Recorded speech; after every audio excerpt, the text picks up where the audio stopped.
are so pretty, pretty, pretty, pretty. Baby girl, you are so pretty, pretty, pretty, pretty. Females made you just to trick me, trick me, trick me, trick me. 'Cause baby girl, you are so easily pretty.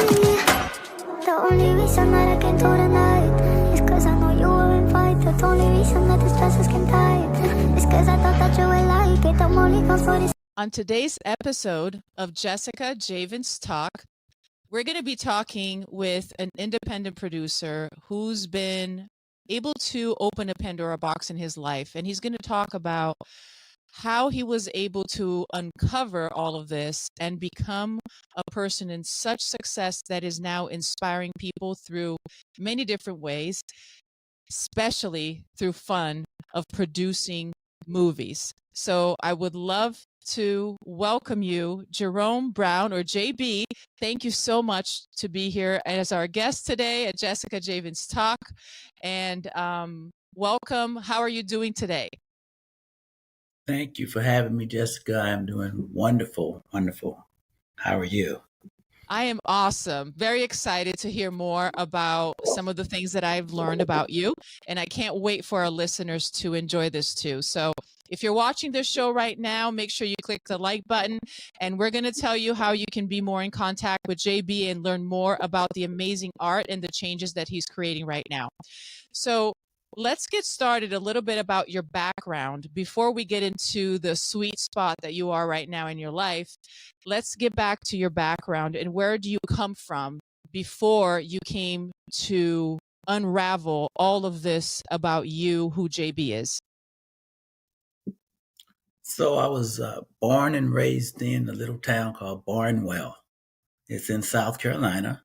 I'm number 7 of 8 children born to Edgar and Eunice Brown. I went into the military immediately after high school, started out in the Army, worked for the government for a period of time, and switched over to the Air Force. And now I reside with my wife in Columbia, South Carolina, and all the kids are grown and gone. You have 4 kids, right? Yes, 3 girls. That's amazing. I have 4 too, 2 boys and 2 girls, and right now they're all teenagers, JB. Maybe you can give us some tips. Yeah. Tie them up, gag them, and leave them in the closet until they're gone. Let them go. Right? Oh my gosh, I know. So going back, you seem to have a kind of like a very American, because I wasn't born here, JB, when you tell me a little bit about that background, it looks very American background, very traditional American background, in my opinion. And now with where you are in your life, it seems like such a huge change, like from a very strict, a very diligent, disciplined maybe work that you started right out of high school, and now you're into complete art and intuition and creativity mode. Tell me how that came to be, out of the military to where you are now. So many of the new millennials, that's how I refer to the youth of today, they're into this whole, they think everything affects them psychologically, especially when it comes to discipline. And I always say, look at me. I was disciplined, strict, whippings in the whole 9 yards, restrictions, punishment, and all of this kind of stuff. And yeah, I got in trouble here and there a time or two, but I have 4 college degrees. I have a doctorate degree. I produced 10 movies. You know, I was a nationally registered EMT in the Air Force. Wow. So if being affected by discipline is the result of me, then Yeah, give me that discipline. I'll take it. Well, that's a good message for the young ones. Absolutely. Thank you for saying that. So, out of that, of course, you were still, growing up as an adult, and you've been now producing movies for 27 years, 26 years, right? 26 26? years. August. That's amazing. Yes, August, May, 26 years. I can't wait Yes. to hear about the one that's coming out next. But tell me, how did you get into that? How did you start? What was the spark? What was the thing that made you um tune to that part of you? So I'm going to spawn off of a word that you just used. You said, how did you spark? I listened to, I think about something that Bubba Sparks said that I am, how did he put it? I didn't, I didn't plan to rap and planned me or something of that nature.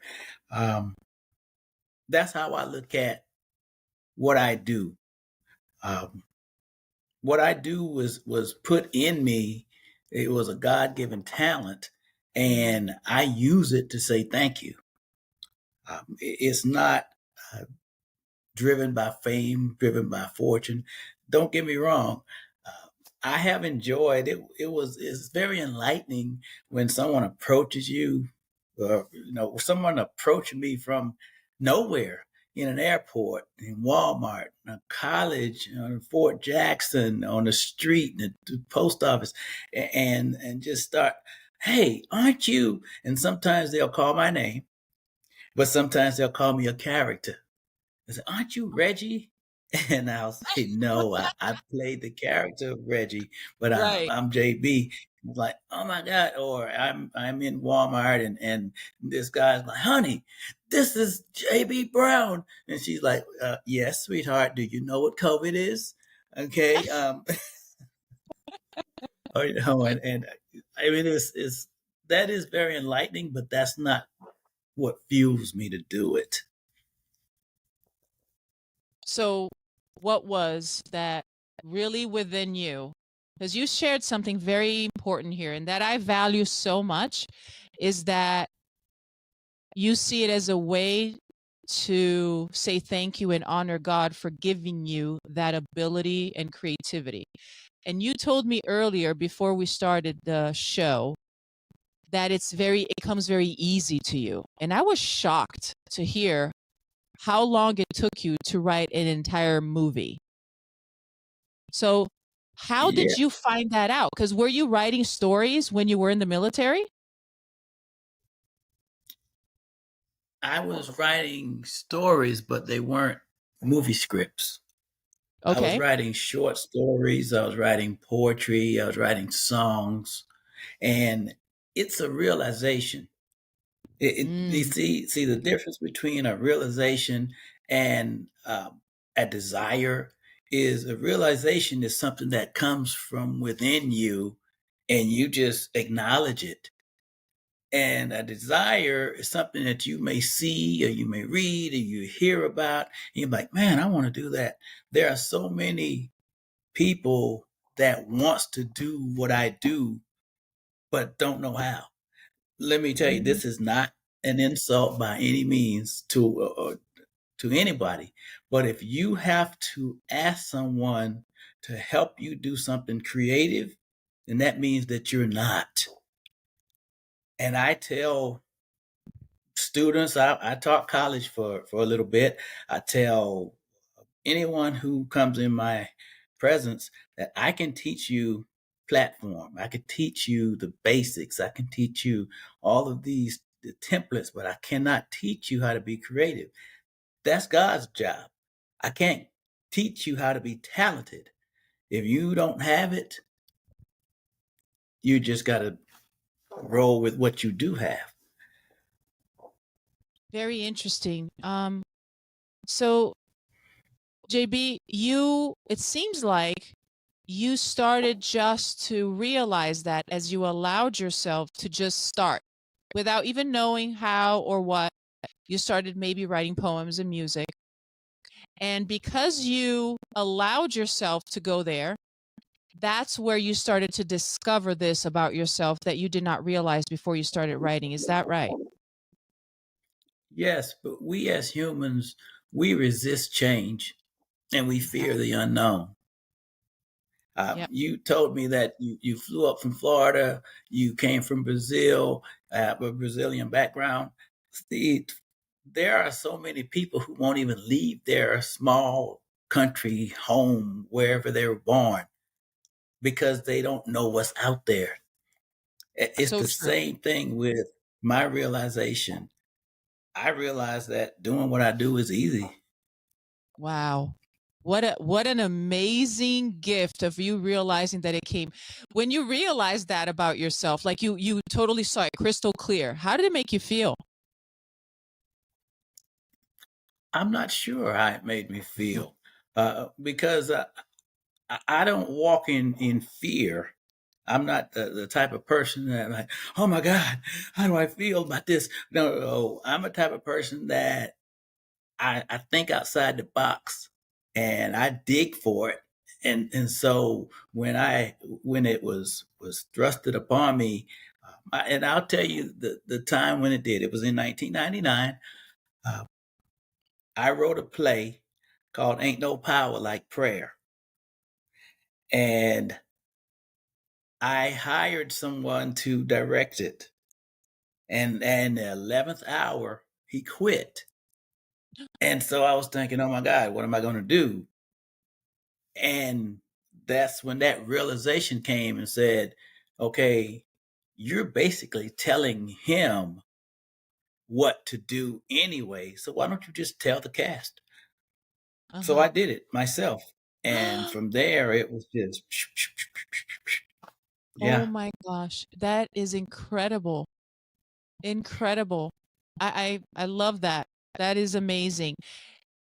How sometimes adversary comes and it's actually an opportunity, and it's yeah, life changing, life changing. It could have gone anyway. He might have not quit, and you would still be hiring directors. Who knew? You know what I'm saying? So yes, this is yes. amazing. This is amazing, and it's funny because you said you don't hide or you don't let fear take over. And it's funny because my most of my life I lived in fear because I was always a perfectionist. I was always controlling and I had anxiety. So I did everything I could to avoid making a mistake. So it was very, very difficult. So for me to come to the other side, I also had to go through I had to more than a realization. I had to find a way to kind of change that into myself, which I didn't know it was possible. I thought it was like, this is me. This is how I am. I know there's other people out there that are happy and relaxed and laid back. I'm not, and this is what it is. Until I finally discovered that it did not have to be that way. And I feel that Mm-hmm. you allowed yourself, because of that, to welcome opportunities, to welcome who you truly are. And look at that. That's so inspirational. I absolutely love that. Um, so in that point of your life, what would you recommend people to do in order for them to open that Pandora box on themselves and really connect to their authentic self and honor the gifts that they have? That takes a lot of self discipline. Uh, you have to, first of all, learn and know the difference between fall and fail. I ask you, what's the difference between fall and fail? I love that question, JB. Let me I help you spell feel, it out. yeah, I feel that fail is just feedback. Is feedback where, okay, it didn't work. Why? What can I do differently? Let's try again. Falling is painful, but that doesn't mean your life is over. That just means you have to get up. And every time that you get up, you get stronger. But I'm not sure if that's the answer you're looking for. So tell me, Oh, share with you, us. you, you're dancing around it. See, fall is FALL, fail is FAIL. So as long as you don't let that L turn into an I, you can get up. As long as you get up, you did not fail. If That you is can true. look up, you can get up. Fall on your back. And when you get up, then you try again. You assess what went wrong, as you just indicated. You develop a way to do it differently, and then you move forward. I And, love that. and then you also have to be able to get out of your own way. There's so many people that, as you just said, you're afraid. Again, as I said earlier, we resist change and we fear the unknown. And Yeah. we lose so much energy worrying about what other people think and what other people do and what other people's how they're going to react. And you just have to chant the serenity prayer. God, give me the serenity to accept the things that I cannot change. Yeah. Give me the courage to change the things that I can and the wisdom to know the difference. That's it. That's a gem right there that you just said. And the realization of that is so key. And I see it even myself, like just being stuck with listening sometimes to words like that, JB, and not knowing how to do it until finally I didn't give up and I finally found a way of doing it. And the difference between a person who is successful with something and who isn't, for me, is exactly that. Is the person just learning from falling and the one walking away and not trying again. I think that's the main difference between somebody being successful and somebody who's not. And we have so many examples of that. So many people to give Mm-hmm. examples and how much that has been proven. I do want to hear a little bit about the stories that you wrote and the movie that's coming out and what's next for you. But before we do that, I just want to give a quick attention to the sponsors of this show today. This show is brought by Forever Living, which is the best aloe vera juice that has changed my health and wellness. And they've been doing this for 47 years. Purium, which is a lifestyle transformation of superfoods. And JB, if you ever come to Florida, I would like you to get to know my brother's wine bar. It's the best one in Fort Lauderdale right now. He's a sommelier. I even have a show with him where he changed his life from banking to being a sommelier and living his life of a dream. And I'm happy to be here again with you. And JB, let's talk now about your movies. Tell me, what is it that inspired you to write the different stories that you wrote? Because my understanding is that you did not fix on one genre only. So tell me how that happened for you. I can only accredit that to life. To life. Somewhat, one of my very close friends, he, kind of like a brother, but we're not biologically connected, asked me the other day when he saw the poster for my current project. He asked me if I had seen this other movie that my poster put him in mind of. And I said no. I was asking why. He says, well, it's just, there's a similarity. Um, and I said, now, this may make some of the listeners laugh, some might cringe. I said, when I'm writing, I don't watch other movies because I don't want to be influenced by what I see, but I want all of my juices to flow out. So I decompress by watching Gilligan's Island. And sometimes I'll watch The Jeffersons and Good Times. But every single night when I'm done editing and doing whatever I'm doing, boom, I turn on Gilligan's Island and it puts me to sleep. It kind of decompresses me, bring me back. Wow. That's amazing how it works for you. That's awesome. That you found a way of doing that. So you said the stories come about life and they have inspired you to write so many different kinds of stories and movies and so forth. So I know that you have so far few more stories that you have not published yet or produced yet. Sorry. And there's Mm-hmm. one now that is about to come out soon. And I wanted to hear a little bit about that. The most recent production that you have, I think it's number 10, if I'm not mistaken, which is a double digit, which is awesome. So tell us a little bit about that. What inspired you and So, why was it different than what you expected? so the title is Murderer Among Us. And it started out just to be a thriller, and it ended up being a horror movie. I had never done a horror movie before, but I do love Jason, Friday the 13th, and Freddy Krueger, Nightmare on Yeah, Elm yeah, yeah. Street, Michael Myers. Uh, and so, in the midst of development, I ended up creating my own killer. He's called the Rasta Man because he wears a dashiki. He has Rasta braids. He wears this mask and this hooded, and this Rasta Man murders people. So, Wow. hopefully in years to come, people will be dressing up like Rasta Man the same way they do Jason Voorhees.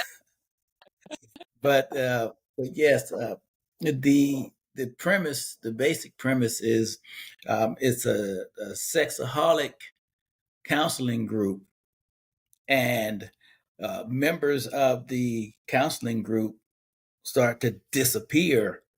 They're being murdered by the Rasta Man, and he murders his umpteenth victim, but doesn't know that the victim's daughter is in the house, her 11-year-old daughter.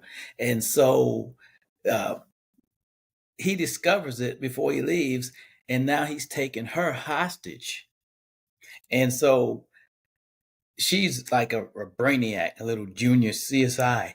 And so when her dad is trying to talk to the hostage taker, and talk to her, she has to be smart enough not to let him know that, him as in the killer, that that's her dad. So she starts calling him by his first name, because dad doesn't know that that's a serial killer that has his daughter. Serial killer doesn't know that it's her dad, but she knows who both of them are. Wow. That sounds very interesting. Um, and do you have an idea when that will be out for everybody to watch? Yes, yes, yes. I sent over a flyer, a notification promo. Um, it premieres on Halloween night. Oh Appropriate, my right? goodness. Right. And then from there, I will get it out to the aggregators, to present to the different streaming platforms. Um, One of my previous movies, uh, well, is already on, God, over 80 different streaming platforms. To Love the Soul of 80. a Woman, I'm sorry, what's the name of the movie? and To Love the Soul of a Woman. Oh, Has a guest star appearance by the late great Angie Stone. And my movie that I produced last year, formerly titled Thy Will Be Done, but I changed the title to The Will. I actually spoke with Angie about a week before her passing about being in the movie, and I ended up not making the wow. connection before, as we worked together on that previous movie back in 2015. Then we worked together on a project back in 2010, and so this was going to be our third collaboration. Wow. Wow. So, Mhm. where if we want to watch these movies, what is the easiest way that we can come and connect to all of these amazing creative stories that you wrote? Where can I go? Like, just a person that I know, for instance, the main streams, or sometimes I just go to Google and I search either somebody in the cast or the name of the producer, the director, Mhm. or the name of the movie. Is that So what's in this particular production, you have several options. You could Google J.B. Brown. mm, You could Google Reggie Freeman, who is all over the place. He's This is our seventh collaboration, and he's in production that's going down in London. You can Google Jermaine Johnson, who is currently running for governor of South Carolina. So, God, those three alone is going to bring up so many sounds different options, and you can just start watching. sound sounds amazing. Going back a little bit on something that you started to talk to me about, and I wanted to understand or unfold a little bit more what that meant to you, is you mentioned something about suppressing yourself. Tell me Hmm. about what you meant by that and how did you feel and unfold it?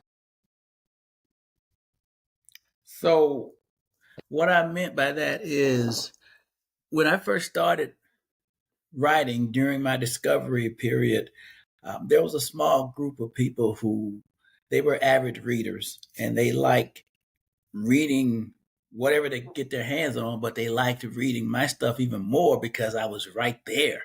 They could like reach out and touch me and say, "Hey." So one of them boldly shared with me that they thought I was a really great writer, but my stuff was unrealistic because I was I was pleased and thank you and sweetie and all this stuff. And she said, JB, people don't talk like that. She was like, your story is great. The story is really, really good, but, folks don't talk that way. And I was suppressing myself because I felt like I didn't want to step out certain boundaries. But Uh-huh. then acknowledging that God created us of our own free will, He gives us these tools, and you have to choose what you're going to do to use them. Well, I remember more than one person saying to me, JB, you need to be more active in the church. You need to run this group, or you need to be ahead of that group, and be this and be that. And I asked them one simple question that just shut the whole conversation down. And that question was and is, who do you think needs help more? People that's here every Sunday in the church, or the folks out there in the streets? Wow. And there's just this silence, like, well, I didn't really think about it like that. Of course you didn't. That's the reason why you're asking me. You're telling me that I should be more active in the church. What I do, people may not realize it, but it's a form of ministry. It's a That's form of amazing. ministry. I'm reaching people. I'm ministering to people, and I may not. And this is going to answer your question. This is going to encompass your question. I may not reach everyone with one production, but if I suppress myself in the things that I incorporate into the production, that limits the number of people that I'm going to reach, because all I'm doing is just writing about this. I'm producing about this. I'm not producing about this, this, and this, and this, and this, even though I have the ability to do so. I need to reach all these different people. So I have to allow myself to open up and write about different things so that I reach a different category and class of people. So I understand that you're thinking about your audience. You're thinking about how this is going to impact different people in different parts of the world and so forth. Now, during all of that, how did it change you? Because you said you didn't want to step into boundaries, but those boundaries were probably something that you were taught since you were little and that you thought were the right way of dealing with things. So how did that and you wanting to connect with more people with the way that you were presenting come together for you to change some of those boundaries, probably patterns or beliefs that you had, into what you are and believe today? So herein lies the question: how did that change me? It didn't change me. It burgeoned me. Ah, It opened up. You're not making a change if you're hiding who you are. You're just opening up who you are. I So love it. so there was no change. There was just a growth spurt. That's absolutely beautiful. And I want to use this, JB, to inspire people to continue to unfolding who they truly are with their authentic self. And I think that's so, so powerful because we're very, very conditioned by many different reasons and factors.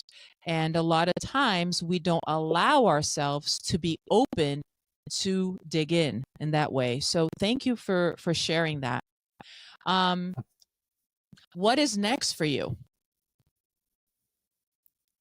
That is a very loaded question, Jessica, Well, because you're gonna have to pick the sweetest one. last year when I completed the wheel, I said, okay, boom, I'm done. But I tell people there's only one power that moves me. And I was moved to produce Murderer Among Us.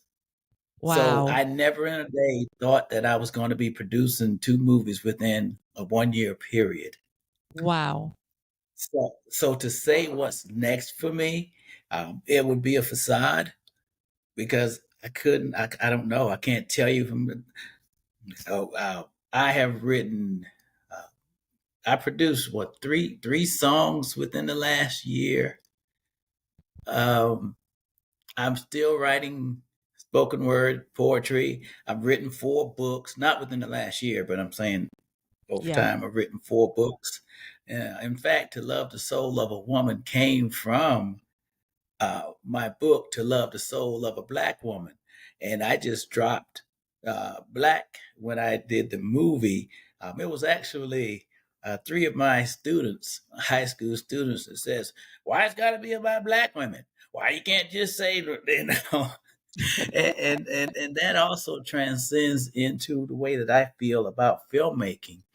Mm, When someone speaks to me, I don't want the connotation to be that I am a black film maker. I'm a filmmaker who's black.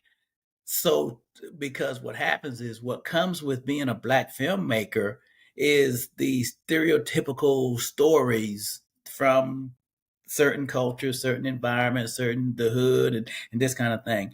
I don't want to portray myself as that. I'm a filmmaker hmm and I'm black. Yes. I love that you said that clear. That's awesome. And it touches me too because I sometimes, depending on where you are in the world and which culture you're in, you can see how much difference there is. And that is something that, especially coming from Brazil, we are extremely diverse there, very, very diverse. And the separation doesn't occur like that. So I don't think that's even a point. I think everything, all of us need to be embraced, and it's not about color, but I understand how it can affect people here and sometimes how they respond to it. So thank you for clarifying that. We're going to have some people here very curious about your work because you're just allowing that to flow through you. You're not even um, you're just letting it come. It's almost like you have your chest open to the universe and you're just letting it come and you're doing it as you receive it. It's just so beautiful how you expressed what's next for you. And I love that. Thank you for being so candid and raw about that. I would like people to finish watching this episode, not only inspired, but super wanting to share this with everybody that they know, and also follow you and get to know your work if they haven't gotten to know your work yet. You're extremely creative. The last thing in your dictionary is the word boring. You allow all of the creative power that God gave you to come through your work, which is absolutely amazing. I don't think that most people can do that. They don't allow themselves to do that, and that's why you're here. And I'm so happy you came to the show. What would you like to leave our listeners with? If you have to leave them with a message, right? Because you're portraying that through your production. You're doing that. You've been doing it for 26 years. But now in your own words, you here, you and me, what would you like to leave our listeners with? Get out of your own way. Know who you are. Learn who you are. Embrace who you are. Do not allow anyone else. Learn how to walk by faith and not by sight. If you if you say that you feel so strongly that this is what you're supposed to be doing, then that faith is not going to come through other people. It's going to come through your belief in where did it come from. Well, Romans 28 says God created the universe and all that's within it. Well, if you believe that, then no man can stand in your way.